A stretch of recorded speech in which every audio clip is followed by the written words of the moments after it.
Hello बच्चों। चलिए प्रश्न पढ़ते हैं। एक नाल चुंबक को ऊर्ध्वाधर दिशा में इस प्रकार रखा गया है कि इसका उत्तरी ध्रुव ऊपर की ओर रहे।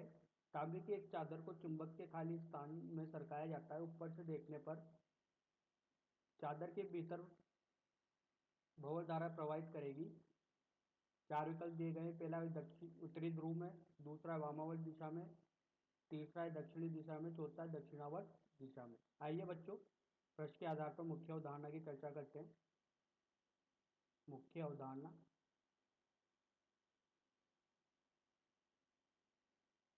देखिए बच्चों,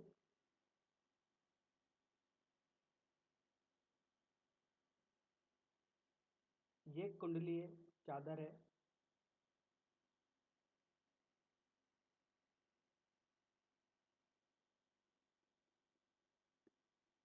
तांबे की चादर या प्लेट बोल सकते हैं।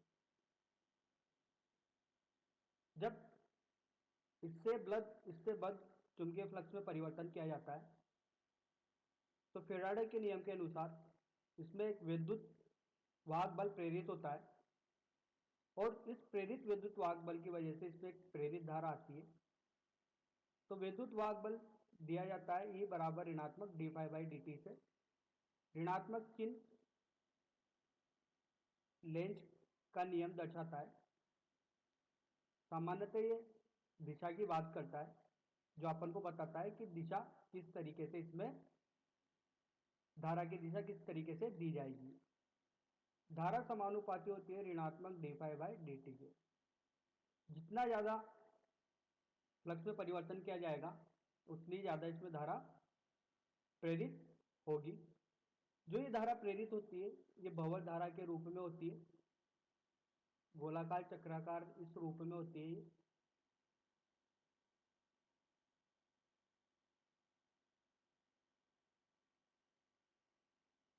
इस तरीके से धारा प्रेरित होती है इसमें।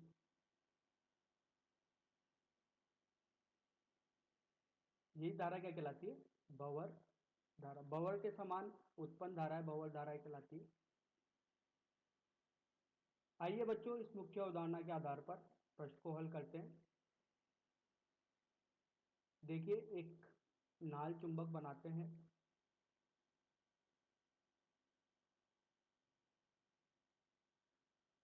ये एक नाल चुंबक है।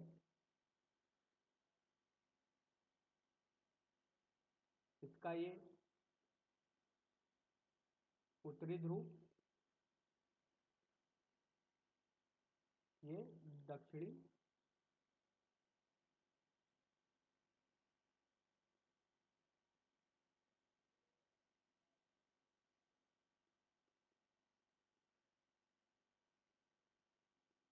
ध्रुव।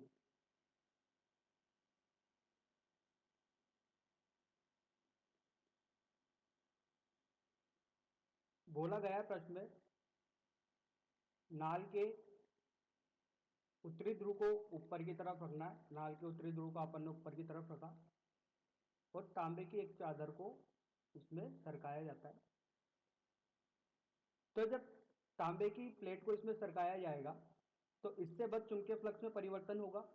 चुंबकीय फ्लक्स में परिवर्तन होगा तो विद्युत वाहक बल आएगा।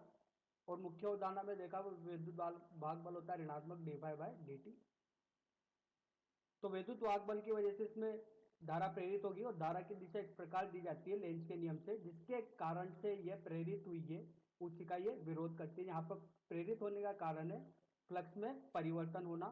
फ्लक्स में कैसे परिवर्तन हो रहा होगा? या तो फ्लक्स बढ़ रहा होगा या घट रहा होगा। अगर फ्लक्स बढ़ रहा होगा तो ये उसके कारण का विरोध करेगी और घट रहा होगा तो उसको यहाँ पर प्रेरित करेगी। घट क्यों रहा है? तो इस आधार पर अगर अपन यहां पर बात करें कि अगर धारा की दिशा दक्षिणावर्त है तो इसका ऊपरी भाग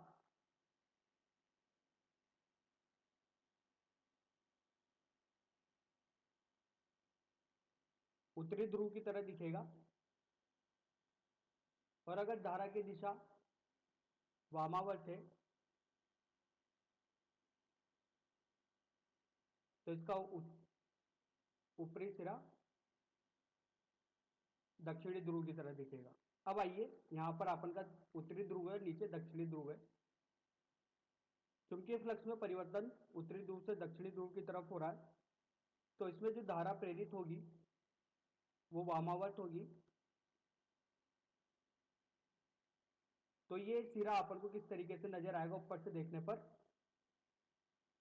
दक्षिणावर्त दिशा में। धारा जो उसमें प्रेरित होगी, बवल धारा है, उसकी दिशा होगी दक्षिणावर्त।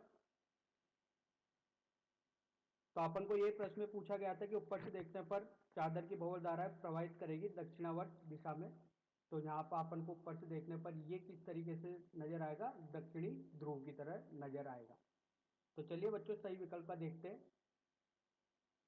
ब सही विकल्प है, वामावर्त दिशा में। आशा करता हूँ आपको यह समझ में आया होगा। धन्यवाद।